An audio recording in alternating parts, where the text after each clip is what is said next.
કોળાનું શાક બનાવીએ ને તો ઘરમાં બધા મોં બનાવતા હોય છે, એટલે કોળું કોઈને ભાવતું નથી. પણ આજે મેં એકદમ નવી રીતે સુપર ટેસ્ટી શાક બનાવી છે, જે નહીં ખાતા હોય ને તે પણ માંગીને ખાશે, એટલું જ ચટપટું અને સ્વાદિષ્ટ લાગતું હોય છે. તો ચાલો રેસીપી હું તમારી સાથે શેર કરું.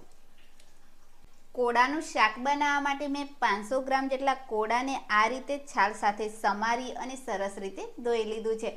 તો હવે આપણે સૌથી પહેલાં તેને બાફવાનું છે. બાફવા માટે મેં પાણી ગરમ કરી લીધું છે. તો તેની અંદર 1 ચમચી મીઠું અને 1/4 ચમચી હળદર મિક્સ કરી લેવાની છે. હવે જે કોળું સમારેલું છે તેને એડ કરી અને 3 થી 4 મિનિટ સુધી સોફ્ટ થાય ત્યાં સુધી તેને બાફી લઈએ. 4 મિનિટ જેવું કોળાને થવા દીધા પછી સરસ રીતે બફાઈ ગયું છે ને એકદમ સોફ્ટ થઈ ગયું છે. તો જે હળદર એડ કરી હતી તેનો કલર પણ આવી ગયો છે. તો હવે પાણી નિતારી અને અલગ કરી લઈએ.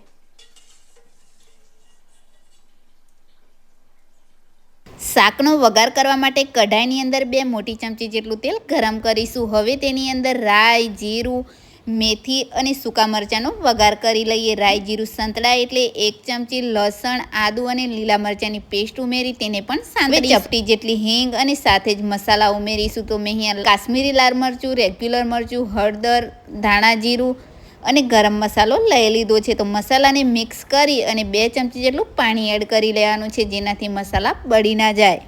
થોડી વાર થવા દીધા પછી 1 ચમચી જેટલી કસૂરી મેથીને હાથ વડે ક્રશ કરીને લઈ લેવાની છે. સાથે જ આપણે જે કોળાને બાફીને રાખ્યું છે તેને એડ કરી મિક્સ કરી લઈએ. થવા દીધા પછી કોળું એકદમ સોફ્ટ થઈ ગયું છે. તમારે મેશ કરવું હોય તો મેશ પણ કરી શકો છો. મીઠું એડજસ્ટ કરી અને જરૂર લાગે તો લઈ લેવાનું. તો આપણું શાક બની ગયું છે. છેલ્લે હવે લીલા ધાણા ઉમેરી સર્વ કરવા માટે તૈયાર છે.